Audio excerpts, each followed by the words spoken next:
Hi and welcome back, Lady Joyful here, and I'm so glad you could join me today for this 10 cards 1 kit video with the Love From Lizi June 2018 card kit. I'm going to jump right into the cards. This first I'm using one of the cutter parts from the 12x12 cutter part sheet. This one has lots of little sewing machines on it and a sentiment at the bottom, but I will be covering that up. So I used double-sided tape to adhere that to a cerise pink card base, and then I'm using the kind of tape measure patterned grosgrain ribbon and adhering that across the card base with double-sided tape. I trimmed the overhanging pieces off. Then I'm adding 2 pieces of the glossy finish chipboard stickers or self-adhesive chipboard pieces. I'm using the stitched banner and then the sewing machine because I felt that went well with the background paper. So I just pressed those into place, and then to finish off I'm using one of the little sparkly hearts. These are also self-adhesive, and I stuck that over the handle, whatever you call it, on the sewing machine, which completes my first card.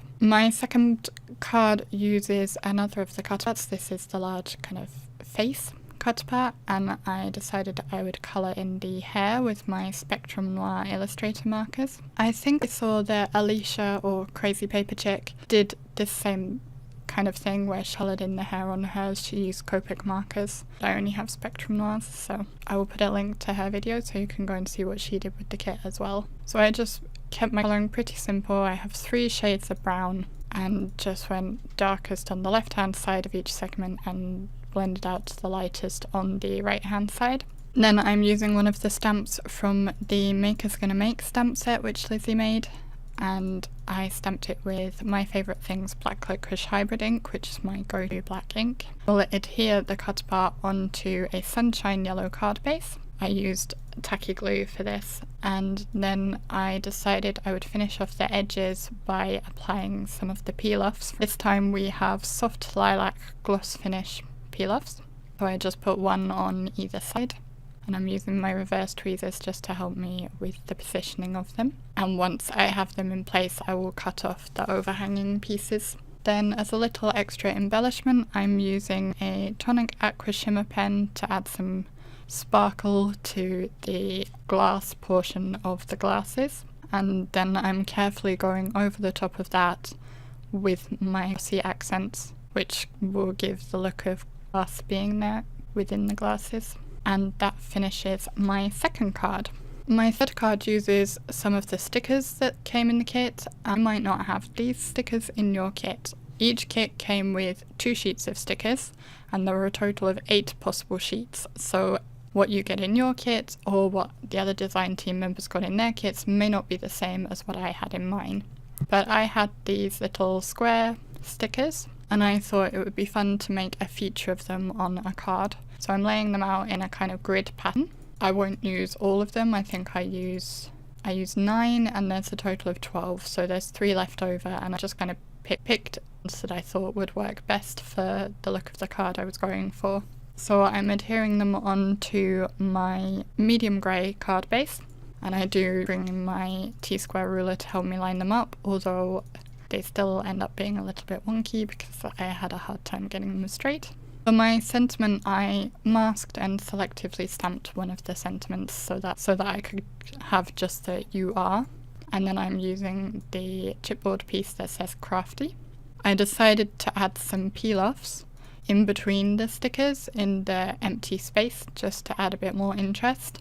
In hindsight, it might have been better to create a grid first with the peel-offs and then use them to help line up the stickers. If you want to recreate this card, if you did get these stickers in your kit, that might be a better way to do it. And once I had all the peel-offs in place, I decided I would add just a few drops, and these ones are liquid Mercury, which are a nice silvery colour, Nuvo drop. So that completes my third card. For the fourth card, I'm using the blue pearlized card as a card base, and I'm going to use these 3 chipboard heads as the kind of focal images on my card. And I thought the best way to get them lined up properly would be to use the negative portion of the chipboard sheet and just slip them in. It's very well, helped me have them evenly spaced apart from each other and straight along the card base. I did just adhere them down with their own self-adhesive, but I had some trouble with them sticking. I don't know if it's because of the surface of the pearlized card or to do with the humidity in my craft room, but I did end up going back and putting glossy accents behind them to help them stick. Then I stamped a sentiment onto a snippet of white, and I die cut it with a hexagon that was actually from the March kit. I went around the edge of the hexagon with some silver ink, and then I'm using double-sided tape to adhere the hexagon to my card base over the top of the ribbon, and this is the navy organza with a satin edge, and that completes that one. So then we're on to card number 5, and this one would be ideal for the Love From Lizi monthly challenge that's going on at the moment. The challenge theme is stripes, and this kit has lots of great things you could do to make cards with stripes. I'll have a link to that challenge down below if you want to check that out. For the card, I started by trimming on a cut apart, adding a sentiment to it, and then putting a peel off across it. And then I'm working on my card base, which again I've used a sunshine yellow card base. I'm using the Pretty Plaid stencil that came in the kit, and I'm not making plaid, I'm just making stripes. I'm using, I think it was Worn Lipstick Distress Oxide ink. I will have links down below. There'll be links to everything down below, and they are affiliate links, which means if you buy something after clicking on my link, you will be helping to support me and my channel to keep making these videos. So once I'd finished blending, I popped up my panel on foam tape and added that over the top.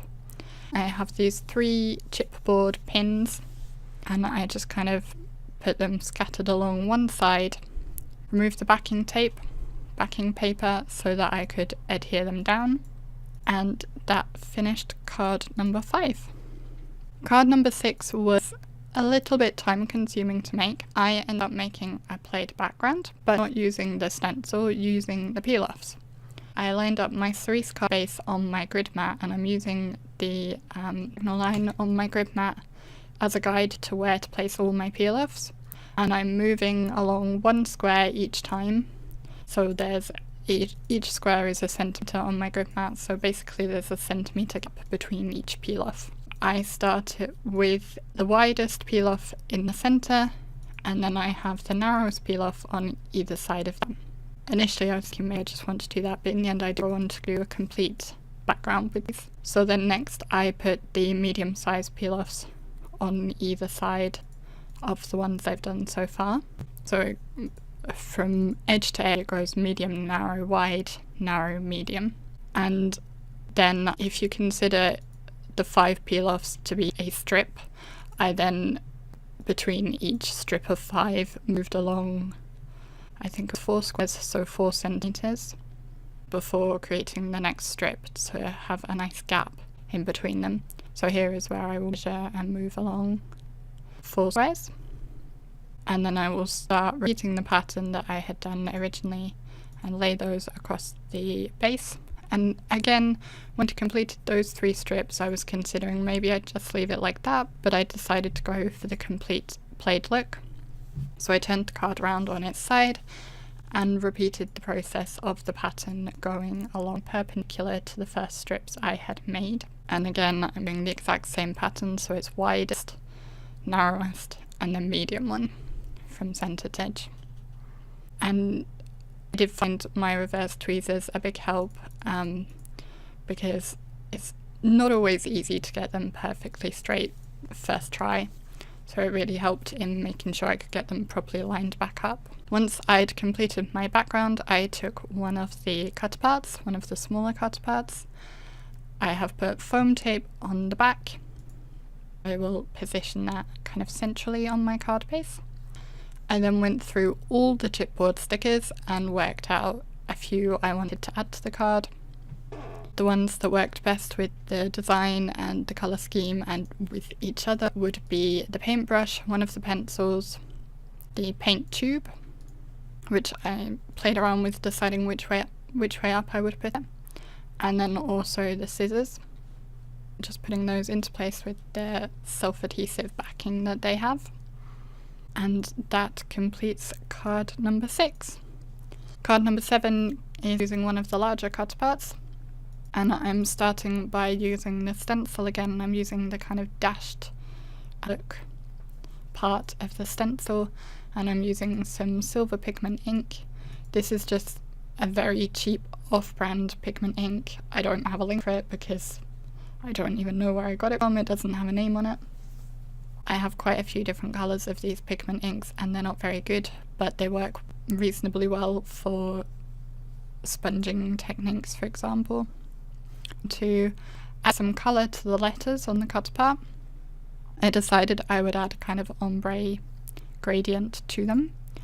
Using 2 blue Spectrum Noir markers, and starting with the darker one at the bottom and then the lighter one going from where the dark one finished to almost the top of the letters, so effectively you get 3 colours, dark to medium to light. I then decided to add some of the sequins. These are the Midnight Lagoon sequin mix. I only used the kind of grey, blue and teal ones, none of the creamy coloured ones. And I used Glossy Accents to adhere those into place. And then to add a bit of extra interest, I'm adding liquid Mercury Nuvo drops into the centre of the largest sequins, as well as a few just as other embellishment dots. Then I'm adding some more interest to the letters by adding some glossy accents over the areas that I had coloured. And that will complete my 7th card. For card number 8, I decided to get very inky, and if you follow me on Instagram you will have seen the result of my very inky fingers, which as I'm doing this voiceover they are still very slightly inky. The Pretty Plate stencil and 2 colours of Distress Oxides. I'm starting with Mermaid Lagoon, and I'm trying to be quite random with my widths and the spacing between them. And then I'm going in with the second colour, which is Cracked Pistachio, and again I'm trying to be quite random with the spacing and how it interacts with the Mermaid Lagoon, I guess. In some places it even overlaps it slightly. So I just worked along until I was happy with the stripes. Then I turned my stencil around and I'm going along the other way, and this time I did the cracked pistachio first as I was still using it, and then I went on to adding the Mermaid Lagoon afterwards. Shift a bit, so this big one is quite wonky, but in the end I don't think it's too noticeable. Having the negative portion to the stencil really does help how much tape you need to use to mask off the other sections.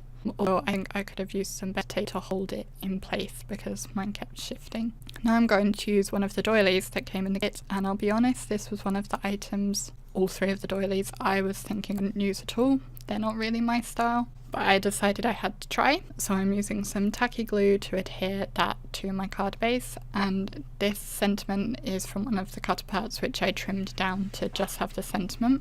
Then I'm also going to decorate with some chipboard stickers. So I just checked where I wanted that, and I will add foam tape on the back of this one as well because that's overlapping the sentiment panel. And I'm not going to adhere it into place yet.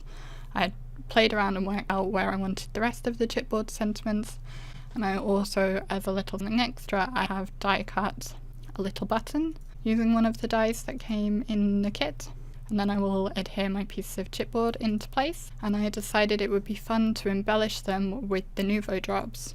The idea mostly came from looking at the thimble and seeing the little dots along the thimble, and I thought it would be really fun to put drops all along them. And then I also put them in the holes of the buttons and on the corner of my sentiment as well, which completed card number 8. Card number 9 was definitely the most time consuming of the cards I made. I stamped out 3 ladies using the stamp set.